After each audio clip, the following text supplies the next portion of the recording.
Hello guys, good morning, afternoon na. So ayan, magluluto na tayo ng aming lunch today. So ito yung shrimp, papakita ko sa inyo.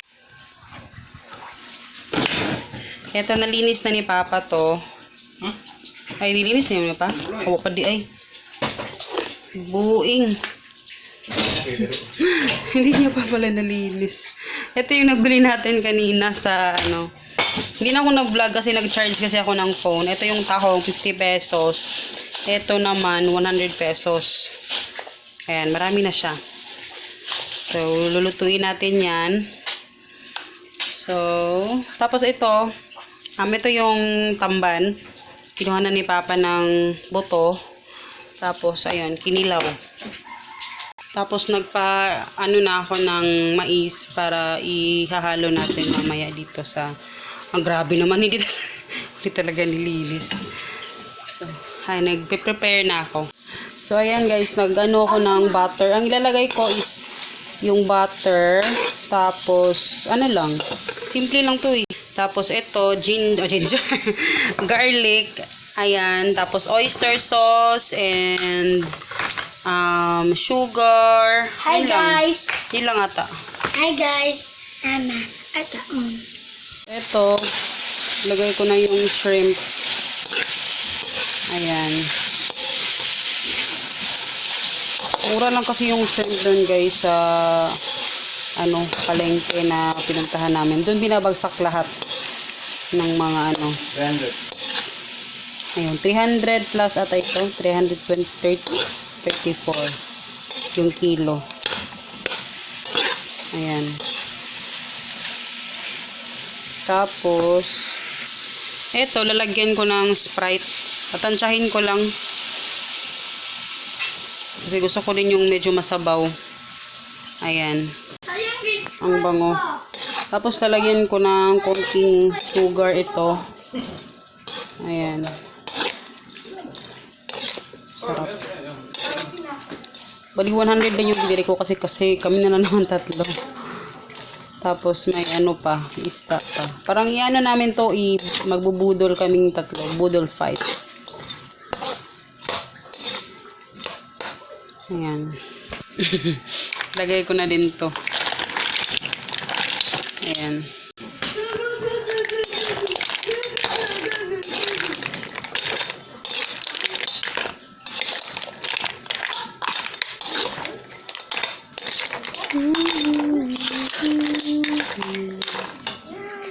Yung mais natin, ayan, dalawa na yung pinaluto ko kay Papa para mamaya hindi maubos, at least merong sobra.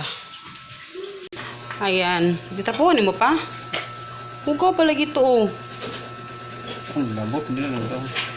Ayan, nagpakuha ko kay Papa ng ganito sa kapitbahay namin. So, ayan, nilatag ni Papa yung kanin. Ayan, nilagyan ko ng konting paminta, tapos lalagyan ko ng konting oyster sauce. Konti lang. Ito yung binili ko kanina.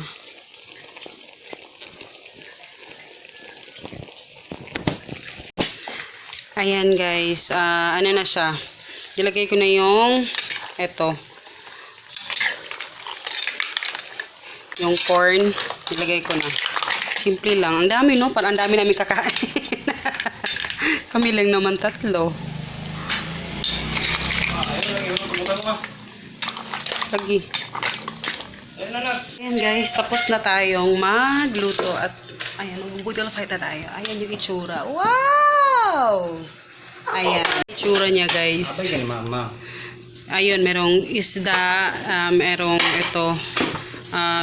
kinilaw, shrimp, ayan. Tapos meron tayo ditong Sprite, and then hello guys, good morning. So ayan, good morning and kakatapos ko lang ng aking mga pananim. So ako every morning kailangan talaga sa diligan, at saka kailangan ding tinanim ko yung mga ibang mga seeds pa akong mga tinanim na coming pa. So, importante sila every morning talagang kailangan diligan kasi malalanta talaga sila. So, anyway, ngayong umaga, tulog pa pala si Hagrid. sa kama. Ngayong umaga is magluluto ako ng pancake. Yun yung umagahan namin. And pang ganito, nagluto ko ng pancake. Dinadamihan ko talaga kasi syempre kailangan din ng pang snacks ni Hagrid. So, ayun. Wala, baka napapansin niyo bakit may mga damit dito nakasabit. Ginawa ko yung punasan, guys. So, kasi meron akong orderin sana sa Gaisano online. Kasi nga, bihira lang ako makalabas. Ang problema ko ngayon, ang mahal ng shipping fee. Hindi ko naman si Papa mapabili doon kasi hindi niya alam. So, meron akong nakita na dishcloth or something na basahan. So, yan na lang kasi hindi naman ginagamit yan ni Papa.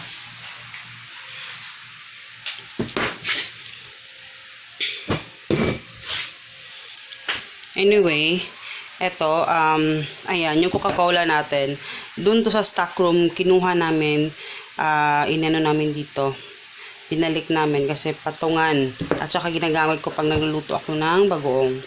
So, dito ako magluluto. Tsaka pala guys, nakakita nyo yan, yung aming tarp, yan yung aming tarp na pinamimigay sa aming mga buyers. Or sa aming mga wholesaler. Doon. Huwag muna ako ng wait lang. So, ang gagawin ko ngayon is siguro 3. No? 3 cups. So, 3 cups of all-purpose flour. Wala na akong pancake mix kasi. Kung gumawa ka, so sobrang hindi ko pa mahanapan ng ngayon. Sensya na maingay yung aming electric fan. So, pancake mix. Kinakamay ko na. Ayan.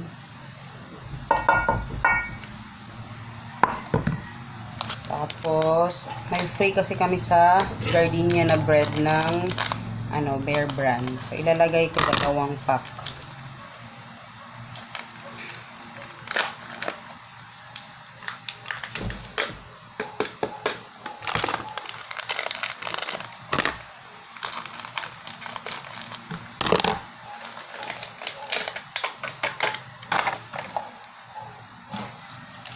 Tapos, baking powder.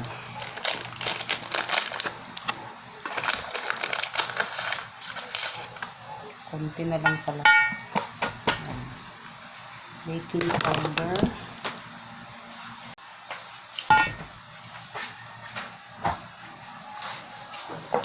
Konting salt. Ayan, konti lang.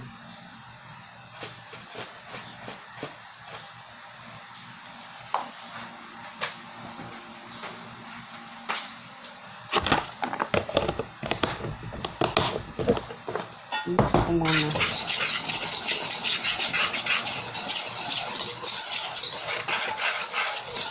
Melted butter ko. Ayan, melted.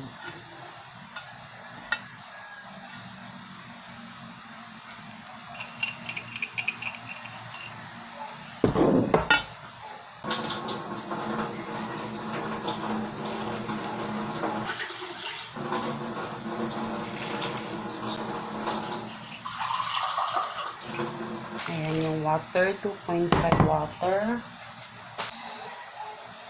Ayan.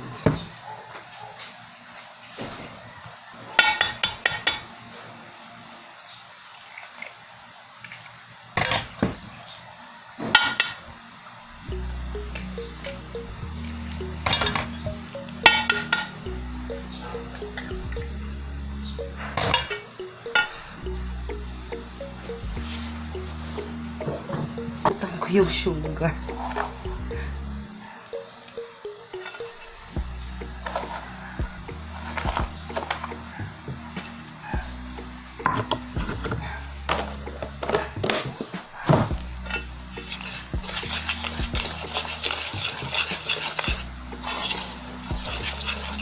lalagyan ko ng vanilla.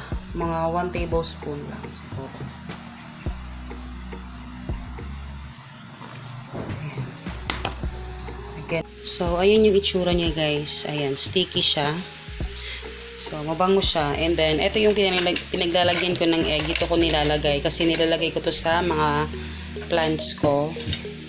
So, ligpit ko muna to. Isiset aside ko ito ng mga at least 1 hour. So, ganyan yung ginagawa ko ngayon. Para talagang maganda yung tubo niya. So, tatakpan ko lang siya dito. Yung malaki takip natin sa ano. So, dyan lang muna siya. And liligpitin ko muna itong mga kalat natin sa inyo. So, ito yung tarp na ginawa namin. Actually, sariling sikap lang talaga yan. Ako lang yung gumawa niyan kasi mahal magpa-layout ng tarp. So, actually, may mga item pa kami na wala dito. So, next na i-update namin sa aming tarpaulin, ano na siya, kompleto na. But, ayan, yung aming pangalan, Hilamos Frozen Goods. So, ayan, since 2008, kasi 2008 talaga kami nag-start ng maglongganisa. So, wala pa kaming anak nun. So, tibang tagal. Pero paputol-putol yun, guys. Pero, I think, hindi, paputol-putol ng, ng pagtitinda namin. So, ito na talaga yung pinush na talaga namin siya. And then, nag-improve na yung mga lasa. And then, merong mga coconut vinegar vinegar, alamang, spicy. May mga wala pa. So, ito yung binibigay namin sa mga resellers namin. So, meron akong ginawa ng mga package na set. Like, yung 1,000, may mga na kompleto na siya, no? And then may free na tarpaulin na. So yun yung ina-avail kayo ng mga buyers namin. So syempre mahirap akong mag-ano sa inyo kasi mga frozen goods kasi ito hindi pwedeng mo-purchase, no? Pero pinapakita ko lang sa inyo kasi I'm so proud din naman na talagang pinaghirapan namin ito. Sariling sikap talaga para lang talagang ma-push yung aming business. Diba? So, ayan siya. So, pinaprint namin to. Actually, medyo mahal nga to eh. Nasa 72 pesos. Pero pag kung sila yung nag-layout, magbabayad ka pa ng, I think, 250 ata. Hindi ko sure. So, ayan, ginawa ko na yan through cellphone sa isang app. So, ginawa ko lang siya na parang lang. And then, yun. So, I'm happy na actually lagi kaming short nito kasi maraming naghihingi ng mga namin. So, I'm so thankful. Thank God. Ayan, dumating na si Papa. Naghatid lang ng tarp doon sa meron kasi kami ditong 3 resellers dito sa village. O sa village, subdivision. Kaya, yung isa kasi naghingi ng tarp. So, eto, bumili siya ng saging. Pinabili ko kasi siya ng saging. Ayun na, ng isa. Ano lang to daw, 50 pesos lahat. Ang dami. Ang daming saging. Ayan, eto naman yung aking bagoong. Meron kaming suki ng bagoong na napakasarap ng kanyang bagoong. And then, nagpabili din ako ng puto. Favorite talaga namin. Hindi ko alam, there is something in this puto. Yung mga ganito kakanin kasi noon, ito yung laging binibili ni Mama. Mahilig sa mga bumili pag galing siya sa palengke. Bumili siya ng mga puto, ng mga ganito. So, may something sa akin sa memories ko na parang, ay! Chucha, hindi mo gawas! Na masarap talaga yung makakanin every morning, ganyan. Kasi yan laging dala ni Mama before. Meron tayong, eto, white naman yung binili ni Papa. Siguro wala ng violet. So, 3 puto. And then, eto yung sapin-sapin na circle. So, ayan.